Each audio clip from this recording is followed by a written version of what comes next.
Guys, alam niyo ba kung ano yung gagawin ko dito? Oh, inayos ko yan. Inano ko tong ibabaw na to.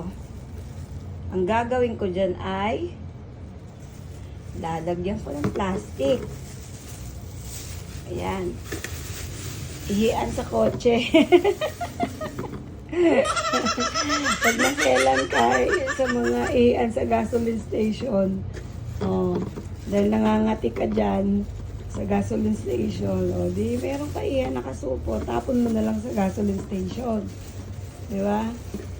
Naka-plastic na, tapos lalagyan mo dito ng laste, tapos pagka tinapon mo, di pwede mong sprayan ng alcohol, then tapon mo kung gusto mo lang naman, balawan mo ng tubig, tapos itapon mo sa basura na malinis, di ba? Pag nasa loob to ng sasakyan,